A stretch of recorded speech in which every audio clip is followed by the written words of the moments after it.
Get ready for another edition of MSCB News as we dive into the world of Mesquite ISD. We sit down with the Mesquite ISD Wrestling Coach to learn about the new wrestling program. Then we ask the question that's been resting on all of our minds. Are students truly prepared for the future? Plus, we explore the new Mesquite ISD policy requiring clear backpacks and dive into the thought-provoking podcast on the impact of artificial intelligence on Gen Z's education and workforce. Learn tips on how to snag a scholarship and get inspired by a spotlight on Officer Richard Houston, remembering him as a hometown hero. Stay tuned, only on MSCB News.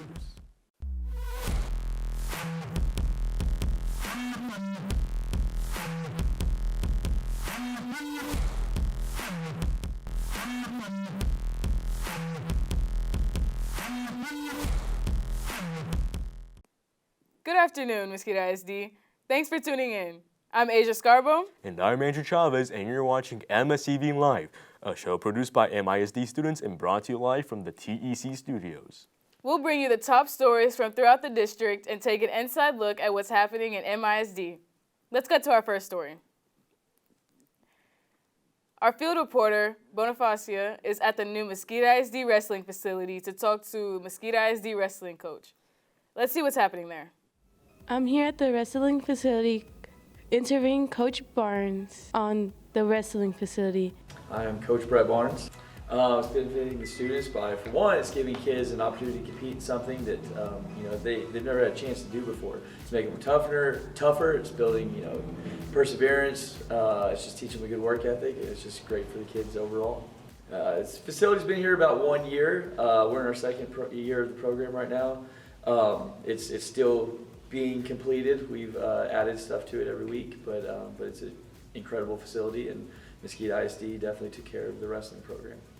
Being a wrestling coach here at Mesquite, it's very rewarding. Mesquite ISD is taking care of us, giving us awesome facilities, seeing kids grow and just develop toughness and learn a new sport, and having just go through adversity of doing something new that they've never done before, and just having to grow, and it's very fun to watch them get better and see us compete with some really good schools. So it's fun. It looks like Coach Barnes is doing a great job on being the coach for the wrestling facility. This has been Angel, back to the studio. Thank you for the interview, Coach Barnes. It's always inspiring to hear from dedicated and passionate coaches like yourself. Now, let's take a step back and ask ourselves a bigger question. As high school students, we're working hard to achieve goals in sports, academics, and extracurricular activities. But are we being prepared for the future? Are we equipped with the necessary skills and knowledge to succeed in an ever-changing world? In this next segment, we take a closer look at how schools are addressing this important issue and what steps they're taking to ensure that students are ready for the next chapter of their lives. Hi, I'm Daniel from the MSCB News, here to talk about if students think that school prepares them for the future. Here's what they have to say. I'd like to think I am. With this class that I'm taking right now, I'd say that it is. I'd like to say probably watching videos is definitely more of my style than reading a book, mainly because of the visuals. No, I think that this class gives me a broad understanding of what I want to do for the future for sure. So I think with this class, I feel like I could take this pretty far. It's just about the person. So if you're not sociable, then online, and if you're sociable in person. It's just for each class, just explain it more better. Be more specific about how the future is gonna end up for them. They are and are not at the same time. There's some stuff that they need to kind of work up on. The debate on whether schools adequately prepare teenagers for the real world is ongoing. Some argue that schools provide important academic and social skills, while others believe they lack real-world practicality. The effectiveness of school preparation can vary widely depending on the education system and individual experience. It's important to consider that schools aim to provide a foundation of knowledge, but real-world skills often require additional learning and experiences beyond the class. This has been Daniel from the MSCB News. Back to the studio. Speaking of preparing for the future, in other news, Mesquite ISD has recently implemented a new policy requiring students to use clear backpacks and bags. This move has sparked some controversy among parents and students alike. Some argue that it invades their privacy, while others believe it's necessary for safety reasons. Our own reporter, Jordan, went to Wilkinson Middle School to get the scoop on what students and faculty are saying about this new policy. Let's take a look. Hi, I'm Jordan Young with MSEB News, and we are here at Wilkinson Middle School to ask principals, teachers, and students about the Mesquite ISD clear backpack policy that have been taking place this year. Let's see how they feel about this new policy. I don't like it. Because you don't have privacy and they could just see everything. I don't like them. Because people could steal stuff out of there that you don't want them to be seen. I feel like it's kind of strict. Like, last year wasn't such a big problem, but it was kind of a big problem at the same time. Like, I don't know how to feel about it. It's like, this year is kind of really strict, to be honest. But last year it wasn't that bad, to be honest, to have regular backpacks. I am on the fence about the clear backpacks. I do like the idea of having the clear backpacks because they do make us feel a little bit safer. We're able to see what students are bringing in and what they are taking out, which is the plus. However, I know that the backpacks are they're not very durable, so they tend to break very easily, very frequently. So I'm sure that it can be expensive for parents to have to keep buying backpacks. I think the clear backpack system policy is super beneficial for us as administrators. We have the ability to eliminate that extra line of security to be able to see, to be able to ensure that students aren't bringing items into this school that could possibly harm others. So for us as admin, I know it eliminates safety, eliminates some personalization and privacy for the kids, but it creates a safe environment for everyone. With the recent, happenings in America, it's kind of a layer that's released to allow us to be a little more at ease and knowing that we're a little more safer on the campus. Would you like to have the new backpacks or old backpacks? The old backpack, because you could put things there that you wouldn't want other people to see. The old one. Because if you have something you don't want people to see, you can hide it from them. I'd rather still have the backpacks from last year, old backpacks. Kids in middle school, they always asking for snacks, right? And you know how we always bring snacks. As soon as if you got snacks in your backpack, everybody gonna see it and everything. Like, whatever you got in your backpack, everybody can see. I am not sure how I feel about backpacks in general, just because a lot of times you have, some people have things that they're not supposed to have in a backpack. Some people don't have the things that they are supposed to have in a backpack. I really wish we can go back to lockers, but that's that's above my pay grade. We're handling it well. It was good that the district provided those backpacks. It made our job so much easier. I think teachers are good at, it took maybe a week or two to get students adjusted because they would bring like tenant backpacks or they would forget and bring regular backpacks. So now that everyone's on the same page, it's going very well. I know that we've been having to replace a lot because of maybe the backpacks are not as durable as others, the ones that the district provided. So that's proven to it's proven to be an issue because we're replacing them way too early. It's only been 9 weeks and we're already replacing probably over 60, 70 backpacks from them just being broken. It looked like Mesquite ISD staff and students are on the fence about the new clear backpack policy. I'm Jordan Young at MSEB News, and we're out. In light of Mesquite ISD's decision to require clear backpacks and bags to enhance campus security and safety, we're shifting to a topic that's been making waves in the education and job market, artificial intelligence, or AI. In our latest podcast, we dive into the impact that AI could have on Gen Z's education and work life. So, let's tune in and learn more about this fascinating subject. My name is Roberto Guadron. My name is Stephanie Silva, and we are the Sleepy Podcast. We are currently recording this in the KUM studio. Yes, we are recording this in KUM studio. Very proud. And right now, we will be talking about how AI is affecting Gen Z. First question is what is AI? AI is a smart robot, basically. Yeah, it's a smart robot that can learn, just improve itself. Improve itself. Yeah. Yeah. Improve itself. Does stuff. It can do a lot of stuff, crazy stuff that I don't know. It's crazy. Yeah. What do you think of AI? Do you think it's good? It's bad? I think it's good. It can be used for really good things. Like here in KUM, actually, I had to do a promo. I had to write a promo. I still have to write it, but I used the help of ChatGPT, not ChatGPT. It was an AI program to actually give me ideas. I didn't just copy and paste what AI said. I put it something what I wanted to do. It gave me something back, and then it gave me an idea of what to write, and it helped me out basically here in KOM. It affects everywhere else. It doesn't just affect like radio and stuff. So me personally, I don't really like AI. Well, it's okay. You know, it's good. It can help people, but people can easily take advantage of it, right? Yeah, I can see it. Also, I've seen people use AI to steal other people's works. Yeah, that's crazy how AI can draw. The reason why it can draw is because it can take a bunch of different drawings from different artists, from a catalog, and it will learn specific patterns that the artists use, and then it will replicate that, basically by copy and pasting all the little things. Actually? Yeah, and it'll basically copy it, and also it's technically is stealing because it's like literally copy and pasting it. But there isn't any regulations against that, so people are just been using AI and selling it without, you know, paying the proper artists that have gotten their stuff stolen. Do you think it could happen like an actual robot can like draw like literally exact replicas of like famous paintings one day? Well, I'm assuming, yeah, one day if they manage to like make a robot that can do that. It's scary, honestly.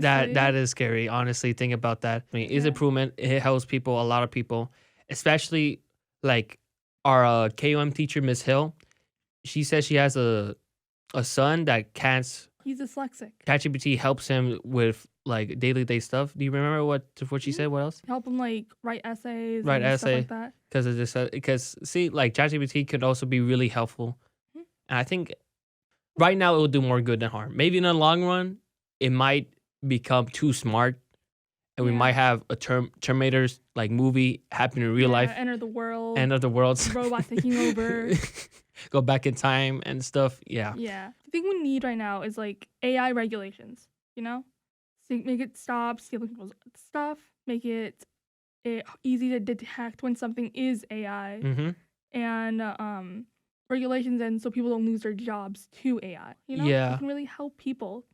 But some people out there just want to take advantage of it and like ruin it for everyone else. Like Hollywood. I don't know how long the writer's strike is gonna keep going. I think it's been like months. It's been months. It's been months. It's been a long. Hopefully by the end of next year, it'll stop. It'll be over. They need to come up with an agreement.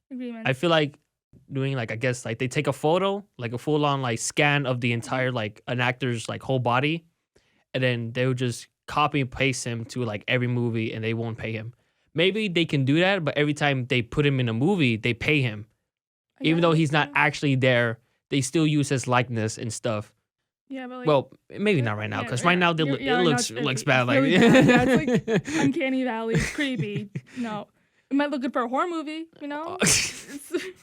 Or maybe a horror movie. Maybe you're right. Yeah. Oh, dude, it could be a horror movie about AI taking over. Wouldn't that be creepy? Just, you know, doing your work, and all of a sudden your whole thing crashes, and then your computer's attacking and then you. your computer comes to life and tries to kill you. Yeah. I think that's it for today. Is it? I think that is for today. Is AI good? Is AI bad? What do you think? I think it's good. Yeah, I'm iffy, you know, the gray area. I'm more leaning to the dark gray area because, you know, as an artist, I don't like AI, but you know, you're.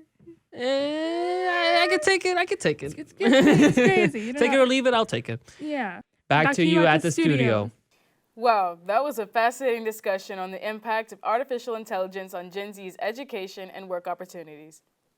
Speaking of opportunities, students who are planning to further their studies but are worried about the ever-increasing cost of tuition fees, the next story is definitely one to catch. We're going to explore some options available to students who want to get scholarship opportunities. Let's tune in to hear more. My name is Aiden Martinez, and today I'm going to head down to Austin Elementary to ask some teachers and assistant principals on how to get a scholarship. And here's what they had to say. An adult or student can apply for a scholarship by each scholarship is going to have its own application. So you're going to want to do some research online or through your campus, wherever you are, or even at your future university. You can go and check to see what kind of scholarships they have, print out that specific scholarship application, and you'll complete that because each scholarship is going to be very different from other scholarships. So you want to make sure you have the right application. You complete the application and you make sure that it's turned in on time. All right, I believe that students should start applying for scholarships or seeking scholarships when they're about, I would say, a junior in high school. That'll give them enough time to kind of seek out eligibility requirements and things like that, because you want to make sure the college that you're applying for, you have all the options as far as what scholarships go in line with that. Because there's so many scholarships out there that you don't even know of. And so opening up that door your junior year will help you go ahead and get started. Seems like there's a lot of good ways to get a scholarship. This is Aiden Martinez with MSEB News, signing out. Speaking of success, there are many ways to achieve it, and one of them is by earning a scholarship. Whether in athletics, academics, or community service, scholarships can really make a difference in a student's future. But what happens when success is cut short? Today, we want to take a moment to remember a true hero in our community, Officer Richard Houston. Recently, Officer Houston tragically lost his life while protecting and serving our city. He was a true defender of justice and a beacon of hope for so many. Join us in our final segment, and today we will honor him and pay tribute to Officer Richard Houston, a true hometown hero who will forever be missed. On December 3rd, 2021, Officer Richard Houston was called to a disturbance call at a grocery store parking lot. Unfortunately, Officer Houston was shot, and he was later pronounced dead at Baylor Hospital. Officer Houston was a great officer, friend, and father. We interviewed Chief David Gill for more words. So my name is David Gill. I'm the Chief of Police of the Mesquite Police Department. Richard worked for me and we were on SWAT together. So we worked together for about 20 years. I would describe Officer Houston in terms of being a local hero. He, obviously he served the city of Mesquite faithfully for over 20 years, and he was murdered in the line of duty, really just trying to help somebody.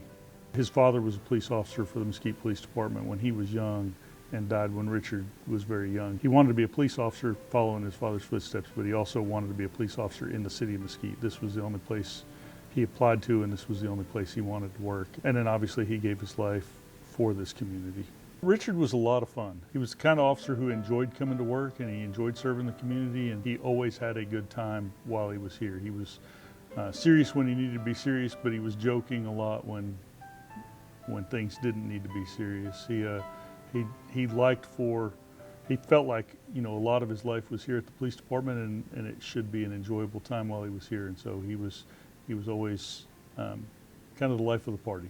Richard was very professional as a police officer. So, when we were on SWAT together, he was in charge of the SWAT training for a long time. And so, he wanted the training to be productive and valuable. So he was involved in our active shooter training. And again, he wanted it to be professional and make sure that everybody got the most out of the limited number of training hours that we got. So professionalism, I think, is the thing that he would bring, that I would say he brought most to the police department, and specifically in the realm of training. He was passionate about training and passionate about making sure everybody was safe and knew how to use their equipment and had the proper skills to make sure they were safe. I think he will be remembered as a hero to the police department. He was one of those people that everybody liked working with, everybody loved when he showed up at their scenes. I think he will be remembered, obviously as a family man, because so many of us knew him outside of work. I think he'll just be remembered as, again, the life of the party, just a great guy to work with, a great guy to be around.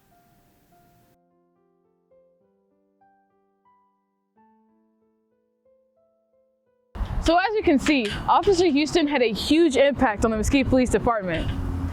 May his legacy and honor live on through his loved ones and those who cared for him forever. This has been Asia Scarborough. Back to the studio. And that concludes our final story on the life and legacy of Officer Richard Houston. We send our deepest condolences to his family, friends, and colleagues during this difficult time. Remember that we should always honor and appreciate our hometown heroes who risk their lives to serve and protect us. Thank you for tuning in to another episode of MSEB News. We hope you enjoyed our coverage on local news and events. For more information on today's stories, please visit the MSEB YouTube channel, Twitter, Instagram, and Facebook pages. Thank you for tuning in today. I'm Andrew Chavez. And I'm Asia Scarborough. Until next time, Stay curious, stay informed, and stay awesome, Mesquite. Thank you to our generous sponsors who have donated to our program. This has been a presentation of MSEB, Mesquite Student Entertainment and Broadcasting, in association with the Mesquite Independent School District Career and Technical Education Department.